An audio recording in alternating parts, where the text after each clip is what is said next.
Bonjour, bonjour à tous. Merci de nous recevoir chez vous pour partager ce moment avec vous.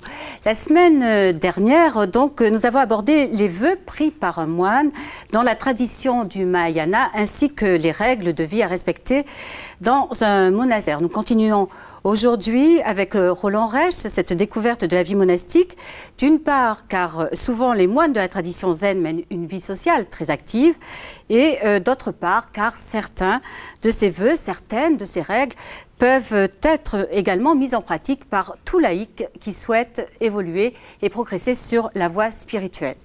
Roland Reich, bonjour. Bonjour. Alors vous êtes moine zen.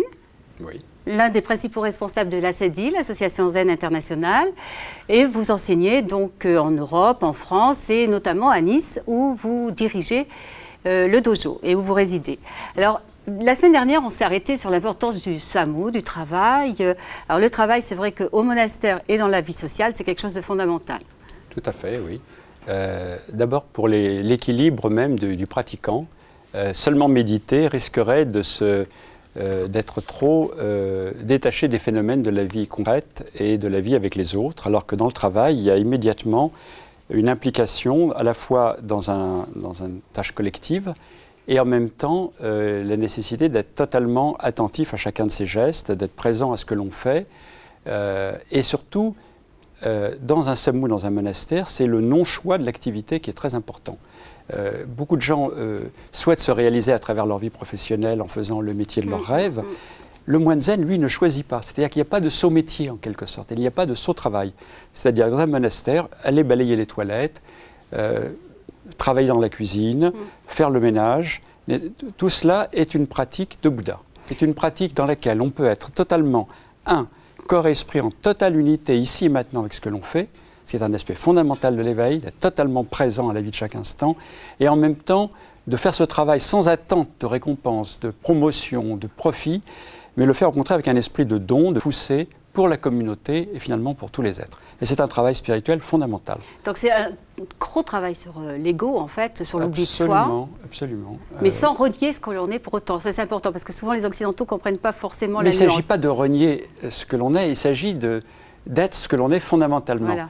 Et souvent, on croit que être ce que l'on est, c'est affirmer son ego, ses caractéristiques, sa personnalité, se réaliser à travers le travail. Alors qu'en réalité, au contraire, se réaliser soi-même, c'est complètement abandonner cet aspect de l'ego limité qui choisit, qui préfère, qui s'oppose, qui aime et qui n'aime pas. Et au contraire, avoir un esprit complètement vaste.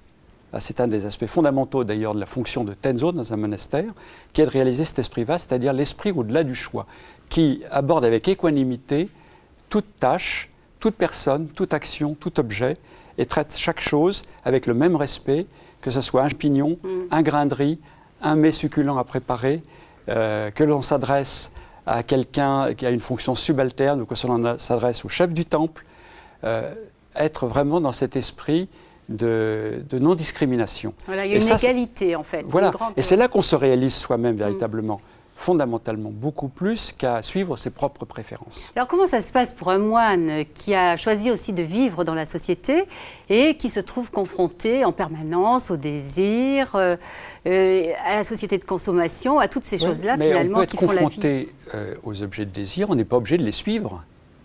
On peut être sollicité par toutes sortes d'affiches plus ou moins érotiques sans devenir obsédé sexuel. Oui.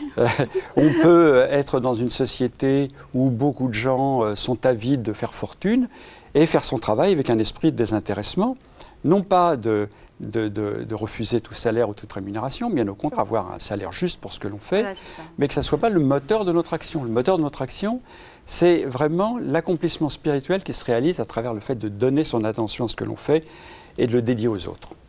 Alors, oui, une chose, c'est que quand on fait ça, on est en réalité dans une efficacité maximum par rapport au travail, même dans une société commerciale, car il se crée autour de soi une ambiance de coopération, de sympathie, avec toutes les personnes qui sont partie prenante à l'activité économique dans laquelle on est. Je crois que j'ai déjà eu l'occasion d'en parler d'ailleurs. Donc plutôt un regard bienveillant en fait sur la personne qui pratique comme ça, y compris dans le travail, qu'un rejet. Oui, absolument. Et puis encore une fois, être dans le monde ne signifie pas suivre les valeurs erronées du monde. Au contraire, c'est d'y être en témoignant qu'il y a une autre manière d'être possible dans l'activité professionnelle, dans la vie sociale, sans la fuir pour autant. C'est éviter cette alternative de où on est dans le monde et on partage les illusions du monde, où on s'en retire et on regarde le monde avec du haut de sa hauteur spirituelle, avec un certain dédain, ce qui est le contraire de la pratique de la voie. Alors, dans le temple, au monastère, chaque instant est dédié à la pratique. Et en préparant cette émission, vous m'avez dit c'est la même chose à l'extérieur, ça doit être la même chose à l'extérieur, y compris donc lorsqu'on mange, lorsqu'on va aux toilettes, lorsqu'on se lave, absolument. etc. Oui, par exemple, lorsqu'on entre dans les toilettes, d'abord on change de chaussures. Alors là, c'est vraiment pour respecter les lieux dans lesquels on marche. On ne va pas avec les mêmes chaussures dans les toilettes. On entre, on fait gâchot et on met un bâton d'encens. Gâchot étant le salut. Le salut. Ça veut dire vraiment être un avec soi-même et un avec le lieu et un avec ce que l'on fait. Et ensuite, faire ses besoins, mais comme une activité de pratique, c'est-à-dire avec concentration. On dit souvent pas faire à côté pour les hommes, à côté du trou, mais faire vraiment attention à ce que l'on fait. Laisser les lieux extrêmement propres.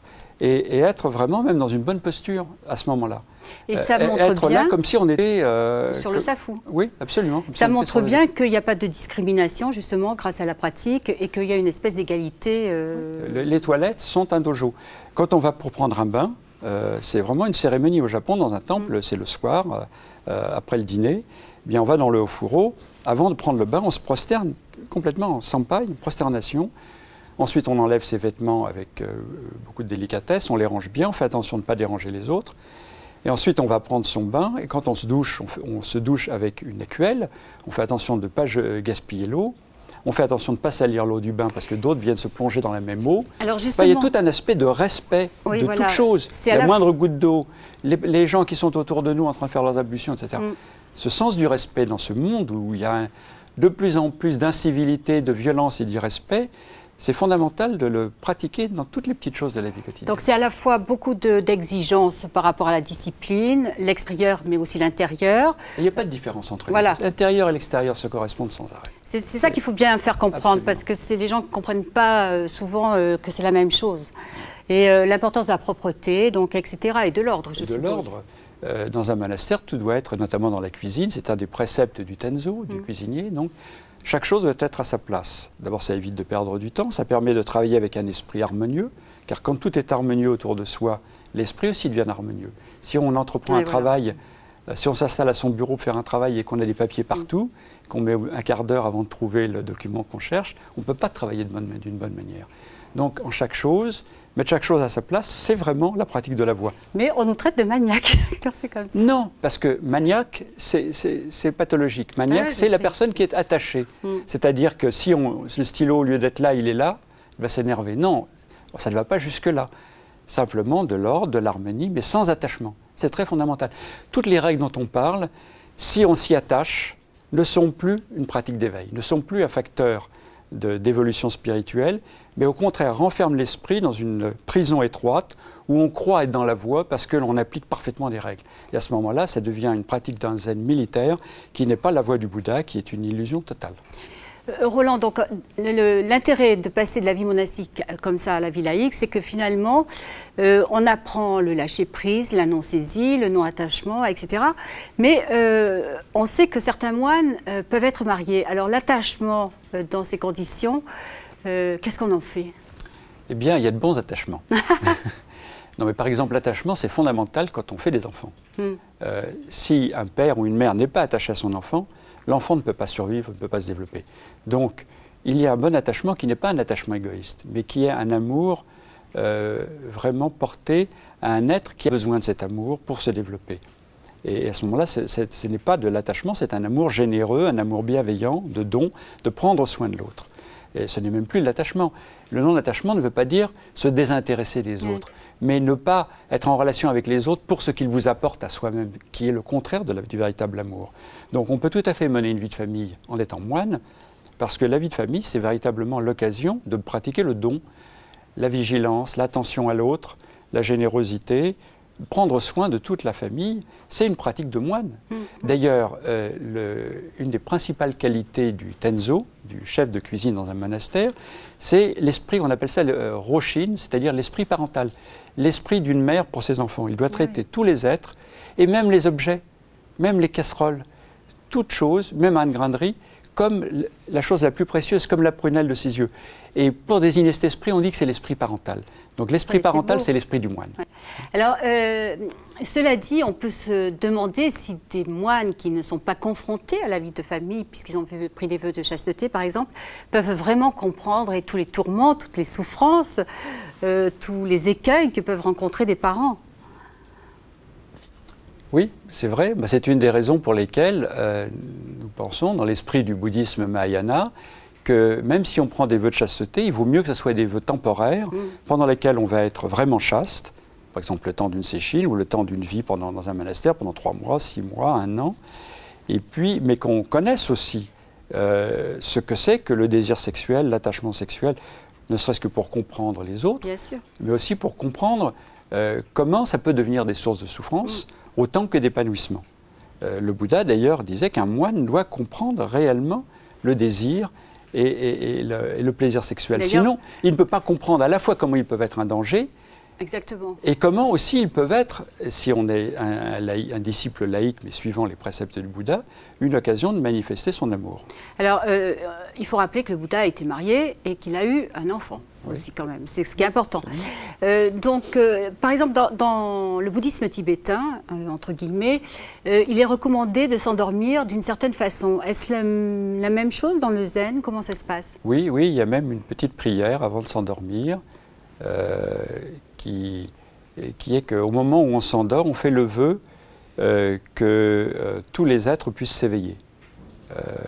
Et en même temps, on fait le vœu que ce repos réparateur va nous mettre dans de bonnes dispositions pour continuer la pratique de la voie. D'autre part, on doit dormir normalement, d'une certaine manière, dans le dojo, c'est-à-dire la tête tournée vers le Bouddha, couché sur le côté droit, dans la position du Bouddha allongé, oui, voilà, parinirvana. Parinirvana, au moment de la mort. Et la posture dans laquelle on s'endort, le fait qu'on fasse extrêmement attention au sommeil des autres, qu'on respecte les heures de sommeil, qu'on ne dérange personne pendant la nuit, etc., est aussi une pratique collective d'harmonie avec les autres. C'est un aspect important de la vie monastique, de la vie dans la sangha, c'est la vie harmonieuse, c'est-à-dire la vie dans laquelle on prend énormément soin des autres et on évite de les déranger.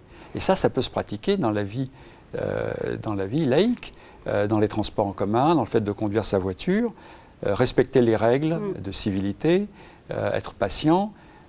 Ça change complètement la vie. Si on laisse passer quelqu'un devant soi dans le métro au lieu de s'engouffrer en marchant sur les pieds de tout le monde, ça change vraiment l'ambiance de l'existence collective. Je vais vous laisser conclure parce qu'on arrive au terme. Bien, Qu'est-ce qui vous paraît fondamental finalement dans tout ça? Ce qui me paraît fondamental, c'est de retrouver l'unité de sa vie, qui est le sens même d'être moine. Et ce n'est pas, à mon avis, ça ne devrait pas être réservé aux moines. Et de retrouver l'unité de sa vie, c'est ce qui lui permet d'avoir un sens. Et de retrouver un sens à la vie, c'est ce qui permet de surmonter la crise de notre civilisation. Roland Reich, merci. Alors, je vous propose quelques livres pour compléter cette émission. Tout d'abord, Le Trésor du Zen de Maître Dogen, qui vient de paraître chez Albin Michel. Toujours chez Albin Michel, vous pouvez vous procurer les essais sur le bouddhisme zen de Suzuki, donc ça vient de paraître également. De Moine Vijayaratna, je vous recommande aux éditions Serre, Le moine bouddhiste et les moniales bouddhistes. Et on termine donc par ce tout nouveau numéro du Monde des religions. C'est une nouvelle publication. Elle est bitrimestrielle et elle traite à la fois du contenu, des concepts, des relations entre les religions et de différentes choses tout à fait passionnantes. Alors je vous rappelle que vous pouvez nous écrire à l'adresse qui s'affiche maintenant sur votre écran. Merci de nous avoir suivis, merci d'avoir partagé ce moment avec nous. En attendant que l'on se retrouve la semaine prochaine, n'oubliez pas de donner du bonheur et de la joie autour de vous. Très très belle semaine à tous, excellente journée, à dimanche prochain.